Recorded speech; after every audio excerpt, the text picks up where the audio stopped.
po ang mga messages from very important people. Meron! Kapatid mo!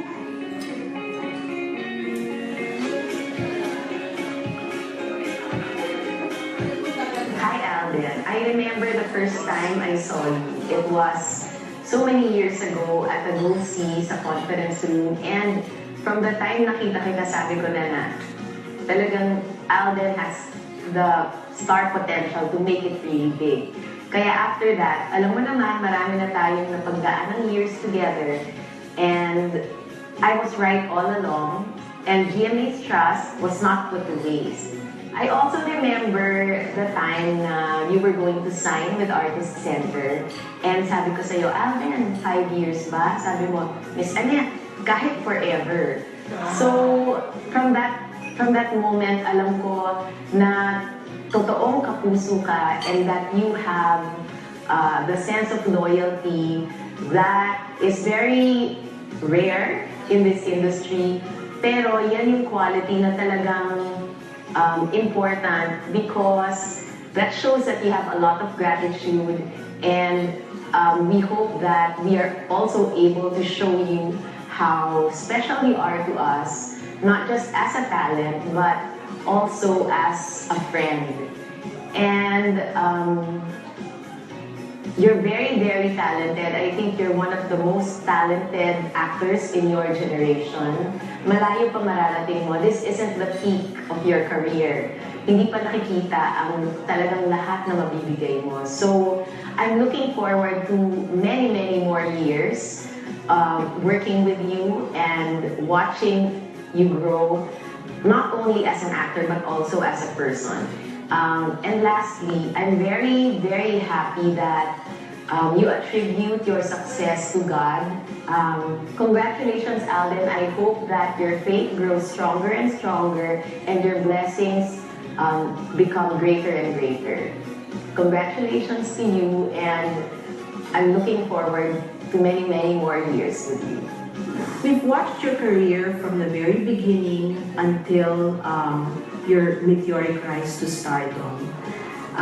From the time you did your first soap with us, which was Alakdana, until your very successful career now, you have always been the Alden that we knew you to be from the very beginning. Humble, very dedicated sa trabaho, having that high respect for all the people that you work with, your cheerfulness, and your love for your fans. Kami dito sa Entertainment TV, we're very excited to work with you again on your new projects, create many more characters for you, and to take many more adventures with you as an artist. Remember that we will always be here to support you. Mahal ka namin. Congratulations, Alden, on all your successes. As you start a new chapter of your life as a kapuso, you can rest assured that we will continue to support you the way we have supported you. Through all the years you were with us, not only are you a certified viral phenomenon, a box office star, but GMA Records is also proud to say that you are a certified recording star. You will always be someone we're proud to call a kapuso. Hi Alden. Today is a big landmark, not only in your life as an actor, but in your life as a young man. Sa pagbabalik tanaw, ang layo na ng iyong narating, at sa pagtingin sa hinaharap, napakalayo pa ng iyong pupuntahan. In the middle of all of this, success is what you have remained to be. A good friend, a good son, a professional, somebody who puts others beyond and above himself. With your success comes a great responsibility. Isa ka ng ehemplo sa ating mga kabataan, isang kinahahangaan, hindi lamang ng mga manonood, kundi namin lahat. We share in your success, Alden. Makakaasa ka na naririyan kaming lahat sa likuran mo, at makakaasa ka rin na ang iyong tiwala ay hindi mabibigo. Maraming salamat sa iyo, kapuso. You make us all very proud and happy. Alden, you've been a part of the GMA family for many years now.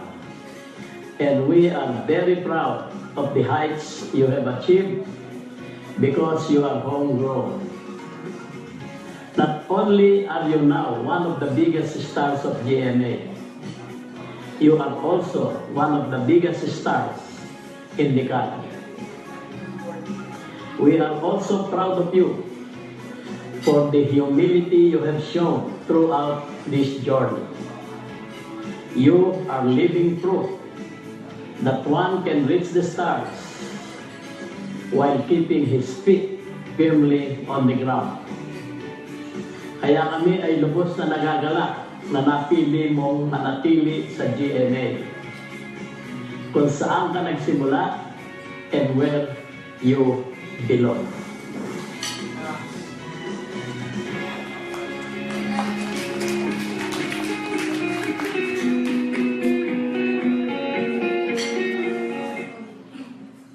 There. So once again, congratulations, Thank you. We're really proud of you. So now the floor is open for your question.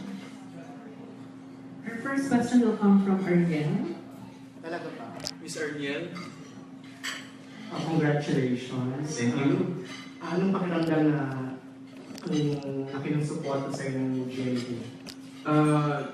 Kasi po, since I began my showbiz career, parang the people who has been guiding me na every day told me na loyalty is the key to the hearts of people, and loyalty pays off.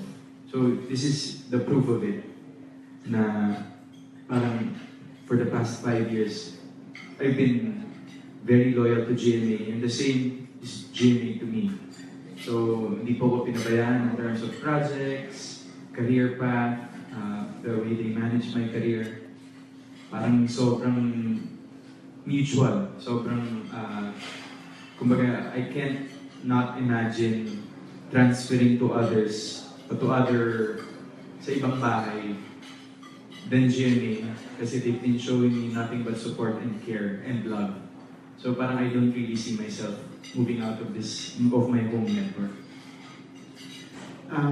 Inaiingitan ka na naman ng mga ibang artista dito. Kasi ikaw yung parang pinaka-praise sa akin, di ba? Then, doon naman sa Encantadia, gaano makatagal doon? Or tapos na ba yun? Isang week na ba yun? Medyo I'll be appearing po in the next couple of weeks pa, couple of episodes, and then we'll see. Pwede po ba hanggang dulo na lang? Bahala na po, pero my experience po with Encantadia has been very fun. Kumbaga, another parang dream of mine came true, being part of the cast. And kumbaga, we'll see po kung babalik ako, abangan po natin yan. And to all the people who've been supporting Encantadia, very thankful po ako na the feedback was very positive. So, na-miss mo mag-teleserye? Sobra po. So, may bulong-bulungan na magkaroon ng project by 2017, January. Tuloy na ba yun? When it comes to projects po kasi next year, wala pa po talagang knowledge about that. Kumbaga, even my management is keeping everything a secret po muna para for, ewan po, basta sooner or later po they will reveal it to me. It's Gigi kasi. Pero, that's something to look forward to, and that's something very exciting po. Kumbaga, in everything naman po that we do, like, dapat laging nag-level up. So that's what's in store po for next year. Ito ba yung project with me? Madam? Pwede bang salita ako? Miss Lily. Basta, definitely sobrang kami excited sa prepare namin for out there. Pero gaya nga ng sinabi ng Itbulaga, sa tamang panahon ay i-reveal namin sa inyo. Yes po. Malapit na yan. Konting kiss na lang. Pag hinintay, mas masarap. Yes po. Thank you po. Thank you, Alden. Thank you, Miss Arniel. Any more questions?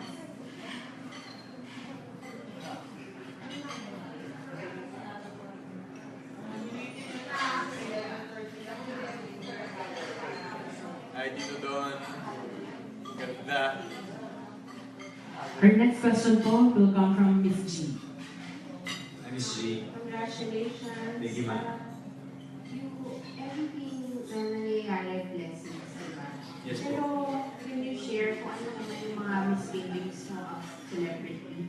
Ano naman yung nasasabi mo na you have to sacrifice yung mga kailangan mo like kulang sa tulong or may mga ganun ba? Well, those are small things lang naman po, Miss Lee. Kumbaga, parang, if you consider sacrifice, kumbaga, as a negative thing, then it's not worth it. Kumbaga kasi ako naman po, the things that I sacrifice is worth it naman po. Well, like for example, time. My work po as an actor, as a public figure, is very demanding. So I rarely get time with my loved ones, my family, myself. Pero yung sacrifice po ng time kasi, compared naman po kung ano yung naibibigay ko because of that sacrifice, is worth it. It's a worthy sacrifice naman po. Kumbaga, we make people happy every day. Kumbaga, nakakapagpaligaya tayo ng mga taong that's going through rough times. And kumbaga, in a way, our presence are being a blessing kumbaga, to other people. So it's nothing naman po that I sacrifice is masama po sa loob ko. Kumbaga, all of the things that I'm doing now is, kumbaga, I take it, I always see the good sides of it. Thank you. Thank you, Ms. Lee. Our next question will come Saka from... nakaka-relax naman po. So, ako po solve na po kapag nakakapagpamassage po ako once a week. Saka nalalaro ko yung mga aso ko po pag uwi ko. Yung traveling, wala. Ganun. Ay, usually po kasi travel, minsan sinasabay ko na po kapag with work eh. So, let's say may alis, and the schedule, I extend a little po para makapag-ikot to have some me time. So, there's nothing really, parang, wala naman pong imbalance in my life right now. Kumbaga, napagsasabay po eh. Kaya naman pong pagsabay. Do you splurge? Meron ka bang mga special na mga collection, gano'n? Mga Iron Man po. Alam na ng mga fans yan. Yes. Opo, and kung small things like that po, hindi naman siya masyadong luho. And kumbaga when I look at them po kasi parang I'm seeing the fruit of my hard work. And of course, yung mga, also the, parang 30% of my collection right now are given by fans. So in a way, when I look at them, I remember who gave them to me. Thank you po. By the way, we would like to acknowledge po the presence of Jimmy Vice President Rajama. The Reg! Next question will come from Irving Santiago. Hello, Hello po dito. nag-post si Daddy mo, di ba? Yung tungkol natin sa mga death. Yes. Nakalakot maraming mga fans, mga followers mo yung nabahala. Ano na yung legal actions na ginawa niya? I understand parang humingi na kayong tulong sa inyo. Yes po, pero since the beginning naman po, before that issue, I already had my own issue of life-threatening situations. And we asked for the help of the GMA Artist Center and the NBI po to do something about it. And we've been taking actions naman po with regards to that. But kasi, ang akin lang naman po, if you're threatening someone, that's a 90%, there's a 90% probability na hindi mo siya gagawin because you're threatening. Yung mga nagtithreat, hindi nagsasabi yan, ginagawa na lang nila. So, I should say that there are a lot of people like that, especially on social media. Napakadaling gumawa ng statements and threats like that. Pero, so far naman po, we've been very careful with that and kumbaga, we just take extra caution sa labas, like that. Pero, kumbaga, yung mga threats ko like that are being done by people na wala siguro magawa. Thank you, Alden. Hindi po dito. Thank you. The next question will come from Don Sormino. Ganda ni dito doon. Pagod pa. First Bria. Ayan na. Hindi. Kamusta na yung album mo? So, yung first kasi naka-8 platinum ba yun? 8 times pa yes. O dito. 8 times. Yung ngayon, Yung current po, nag-release na po kami ng single sa iTunes and Apple and Google Play Store. Tapos yung official launch po of the whole album will be in October 9. So, yun po yung release mismo ng album po. Second album under Jimmy. yes. So, may mga plano bang laser concert na, yung ikaw lang? Kasi Wala pa po. parang last year, di ba? Parang Opo. may mga producers agad na Meron po. Kumbaga, we explored on that side kung very fruitful naman po yung mga nagawang concerts inside and outside of the Philippines. Pero ngayon po siguro parang we IO po muna and then we focus on other projects po. So, baka balik TV po muna. Balik TV po tayo. teleserye ba ito? Yes. Kasi yung Alam Nation, di ba, wala, parang everyday, parang inuutusan na kami. Isulat nyo naman na kailangan namin pakita yung dalawa. Ganun sila. So, ang GMA ba, may plano na talaga? Oo, ngayon, gusto ko siya karaan ko lang. So, Ayan. pero ikaw, gusto mo na? Opo naman. Matagal-tagal na rin po akong napakante from doing a soap opera, almost a year. And kumbaga, in the first place naman po, I've been known as an actor for soap operas po. So, nakakamiss din po. Pero syempre, kung ano po muna yung mas nakakapagpaligaya ng mga tao and audience po natin, doon po muna ako. Especially right now, I'm doing Bulaga po every day. Wait lang, yung mga kiss mo ba kay Ming? Okay, totohanan na ba talaga yun? Pero naman dito, yaman na. Diba? Iba lang tingin ng fan. Kiss ko saan? Meron pa ba iba? Kiss ko saan? sa kiss nila. Ay, normal naman na po yun. Oo, pero parang iba lang kasi like, for example, yung videos na, di ba? Yes po, that's, ano lang po, parang that just shows how comfortable Min and I are on and off cam po. So talagang ganun na po kami. Hindi pa kayo. Alam mo dito, kamusta ang Korea? Hindi maganda. Hindi maganda. Hindi nga. Pero, kumbaga yung sa amin naman po ni Min, we just keep yung kung ano pa po kami merong relationship. Just between the both of us. Kasi ang fans, di ba, kung titignan, parang sinasabi na kayo na yun, hindi na sila naniniwala na hindi kayo.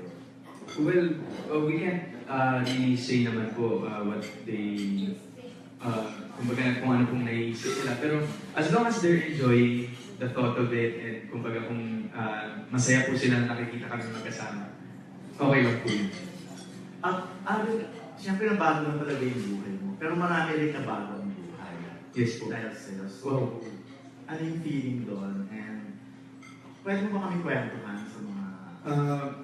Kasi po parang aside po from doing soaps, producing, parang doing albums, mga mall shows, being on TV every day, kumbaga the ultimate goal po talaga to be a public figure is to inspire lives. Kumbaga, yung marami po, especially when Aldab started, sobrang dami pong nabagong buhay.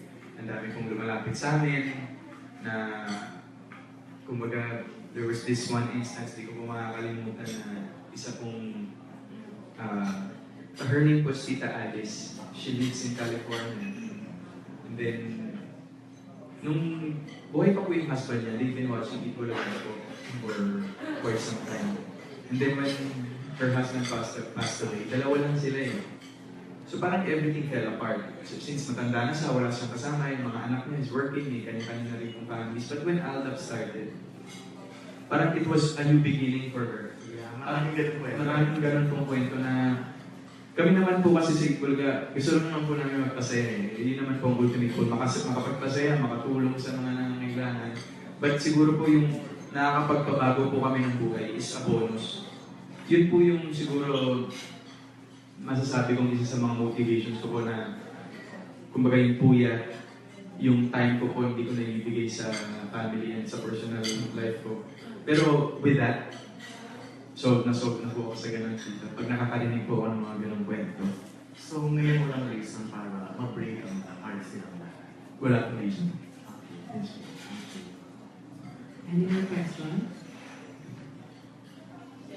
Our next question will come from Sir Jojo. Magkaka-album ka na ba ulit? Yes po, ito. Release po is on October 10. October 9. And Paano magiging iba kung susunod na album?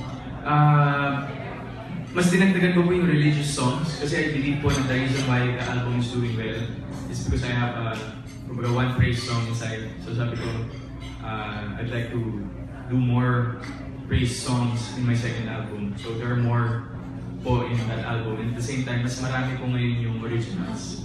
And upbeat songs, mas danceable siya. So, yun po, tatry natin kung ano magiging feedback po when I do danceable music. Thank you po.